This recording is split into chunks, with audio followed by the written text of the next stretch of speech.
Bonjour mes chers élèves, le cours d'aujourd'hui c'est équilibre d'un solide soumis à deux forces.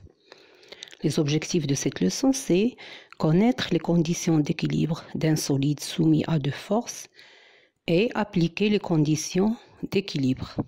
Le dispositif expérimental comprend un corps solide très léger, deux dynamomètres, deux supports.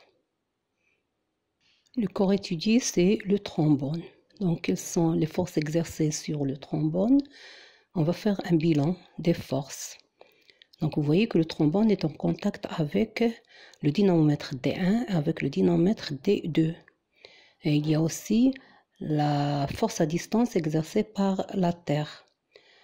Donc, pour répondre à petit 1, je fais le bilan des forces qui s'exercent sur le trombone. Le système étudié, c'est le trombone. Il y a deux forces de contact exercées par les deux dynamomètres, une force à distance exercée par la Terre. Petit 2, une de ces forces peut être négligeable, laquelle? Observez bien lorsque le trombone est accroché au dynamomètre. L'indication du dynamomètre, c'est 0,02 newton. Donc, on peut négliger cette force parce que son intensité est très faible. Les forces F exercées par le dynamomètre D1 sur le trombone et la force exercée par le dynamomètre D2 sur le trombone ont-elles la même direction, la même droite d'action? Oui, vous le voyez bien, ils ont une droite d'action qui est oblique. Les forces F1 et F2 ont-elles le même sens? Bien sûr que non. Ils ont des sens opposés. Les forces F1 et F2 ont-elles la même intensité?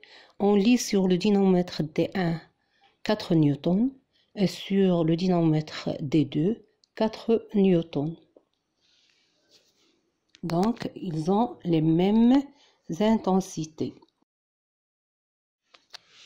On cherche les caractéristiques des forces F1, F2 et P.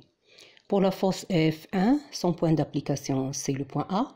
C'est le point de contact entre le dynamomètre et le trombone. La droite d'action, c'est la droite oblique passant par A.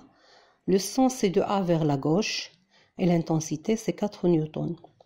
Pour la force F2, le point d'application, c'est B. La droite d'action, c'est la droite oblique delta passant par B. Le sens, c'est de B vers la droite. Et l'intensité, c'est 4 newtons. Pour le poids du corps, le poids du trombone. Le point d'application, c'est G, le centre de gravité. La droite d'action, c'est la verticale passant par G. Le sens, c'est du haut vers le bas. Et P est très très petit, inférieur à 0,1 ou 0,01 newton. Qu'est-ce qu'on constate? On constate que F1 et F2 sont très supérieurs à P. F1 est égal à F2 égale à 4 newtons, P c'est 0,01 newton. L'intensité du poids du trombone, P, est très faible devant F1 et F2. F1 est au moins 400 fois plus grand que P. Si on divise F1 par P, on va trouver 400. Et si on divise F2 par P, on va trouver 400. On dit que F1 et F2 sont au moins 400 fois plus grande que P. C'est pour cela qu'on néglige l'effet du poids devant l'effet des forces F1 et F2. Le trombone est donc soumis seulement à l'action de deux forces qui sont F1 et F2.